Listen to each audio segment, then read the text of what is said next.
In this video, we're going to talk about epistemology, theoretical perspective, methodology, and methods.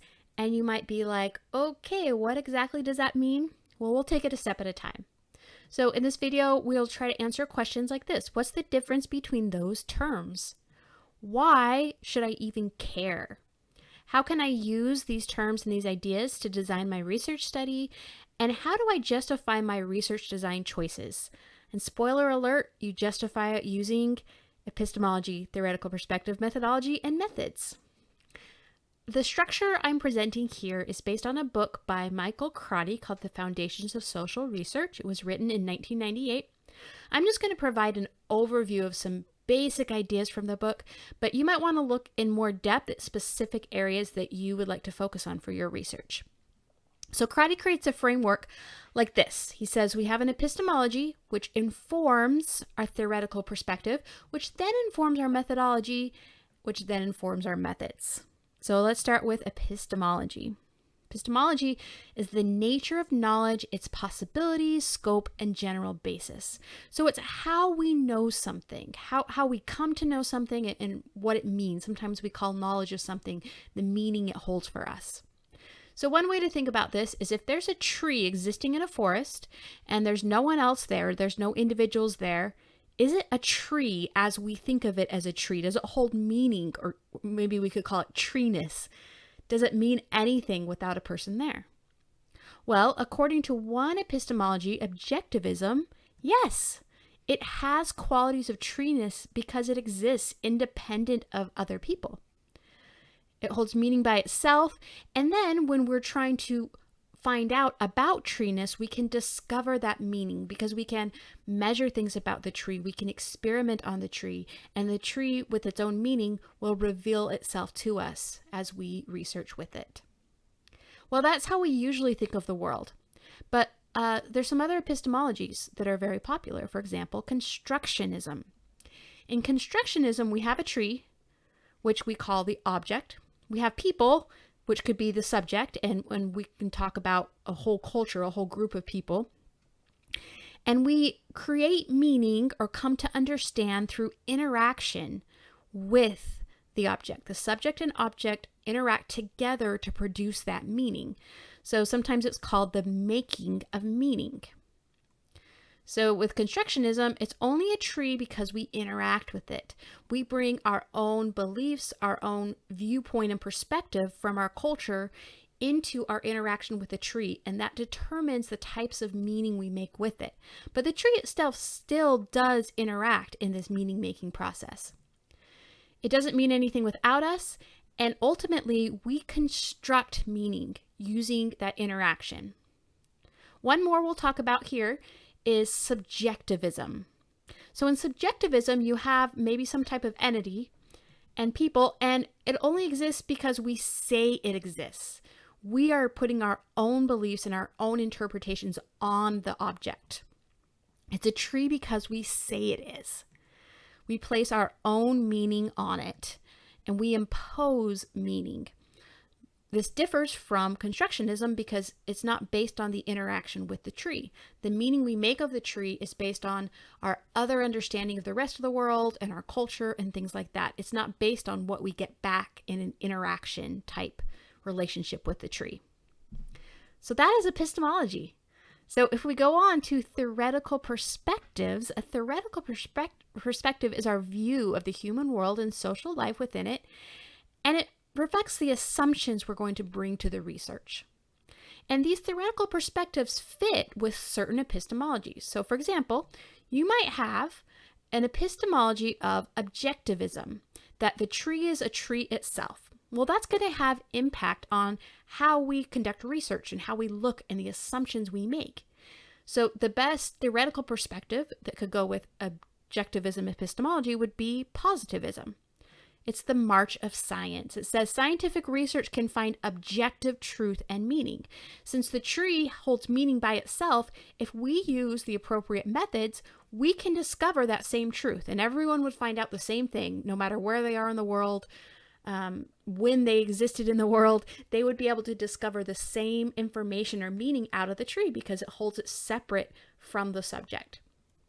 A softer form of this is post-positivism, which is more popular today, where there's more recognition that we bring some of our own beliefs and understandings, even in very hard scientific research. When we look at constructionism, one overarching theoretical perspective is interpretivism. Okay, so because we're going to be constructing meaning with the interaction with the tree or whatever it is, the object that we're researching, we construct meaning through that interaction. Different people can construct different meanings, and they're constructed out of the relationship between the subject and object. So generally, we bring to the situation our own cultural understandings, and it is those understandings that are going to make something mean something different in different contexts.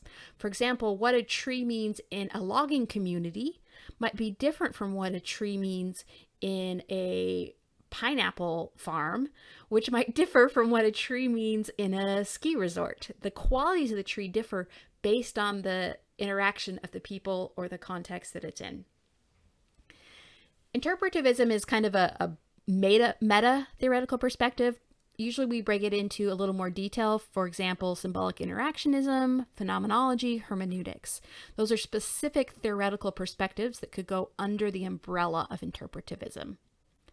All right, so now let's talk about subjectivism, where we're putting our own meaning on something.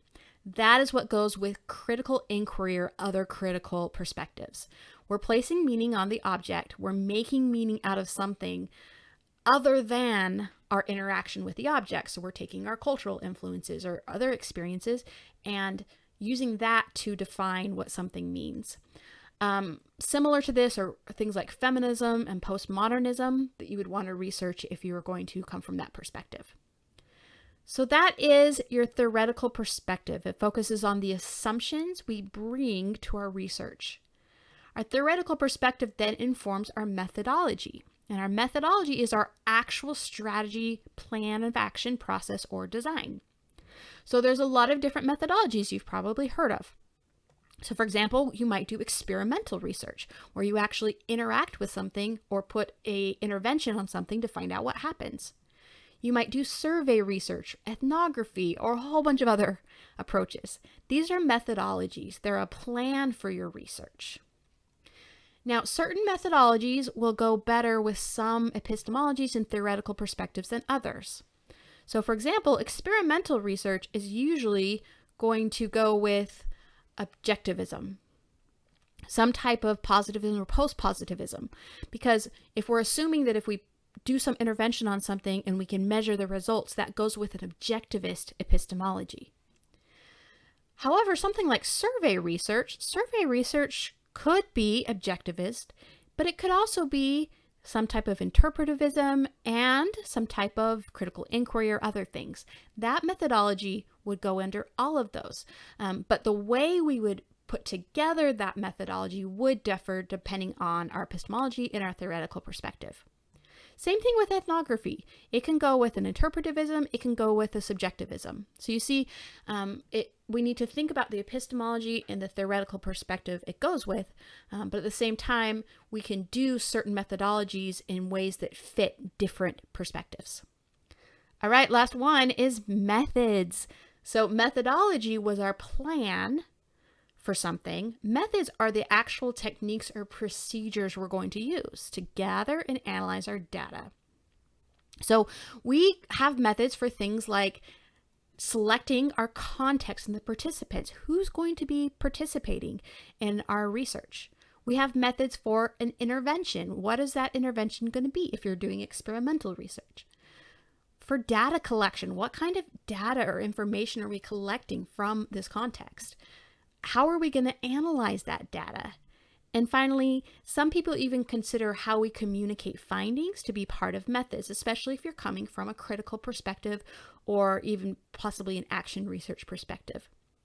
Now you'll notice that I included why as questions on each one of these, because when you are outlining your methods, you need to consider why you chose that method. What is it going to do to answer your research question, and how does it fit with your methodology and your epistemology and your theoretical perspective? So here's a couple of examples.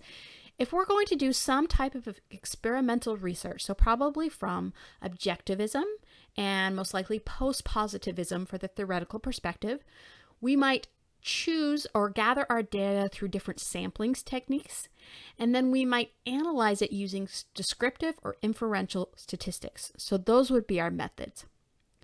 If our methodology was grounded theory from an interpretive epistemology, we might gather our data through something like a questionnaire or interviews or focus groups.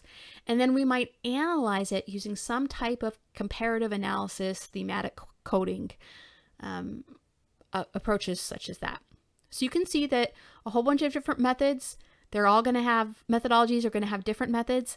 And basically the methods we choose are informed by that methodology, as well as the theoretical perspective and epistemology. So there you go. That's how all these pieces work together.